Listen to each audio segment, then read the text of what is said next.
Chapter 2. Thus the heavens and the earth were completed, and all their hosts. By the seventh day God completed his work which he had done, and he rested on the seventh day from all his work which he had done. Then God blessed the seventh day and sanctified it, because in it he rested from all his work which God had created and made. This is the account of the heavens and the earth, when they were created in the day that the Lord God made earth and heaven. Now no shrub of the field was yet in the earth, and no plant of the field had yet sprouted, for the Lord God had not sent rain upon the earth, and there was no man to cultivate the ground. But a mist used to rise from the earth and water the whole surface of the ground.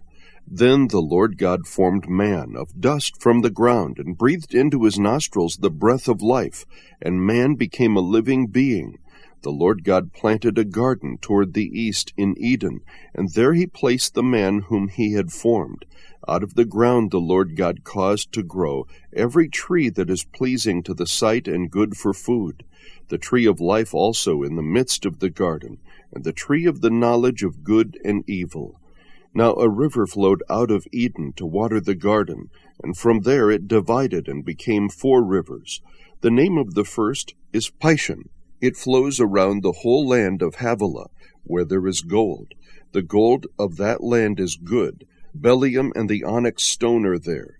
The name of the second river is Gihon. It flows around the whole land of Cush.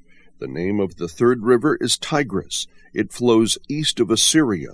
And the fourth river is the Euphrates. Then the Lord God took the man and put him into the Garden of Eden to cultivate it and keep it. The Lord God commanded the man, saying, From any tree of the garden you may eat freely, but from the tree of the knowledge of good and evil you shall not eat, for in the day that you eat from it you will surely die. Then the Lord God said, It is not good for the man to be alone. I will make him a helper suitable for him. Out of the ground the Lord God formed every beast of the field and every bird of the sky, and brought them to the man to see what he would call them. And whatever the man called a living creature, that was its name.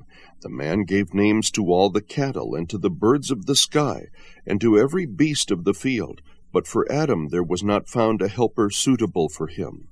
So the Lord God caused a deep sleep to fall upon the man, and he slept. Then he took one of his ribs and closed up the flesh at that place. The Lord God fashioned into a woman the rib which he had taken from the man, and brought her to the man. The man said, This is now bone of my bones, and flesh of my flesh. She shall be called woman, because she was taken out of man. For this reason a man shall leave his father and his mother, and be joined to his wife, and they shall become one flesh. And the man and his wife were both naked, and were not ashamed.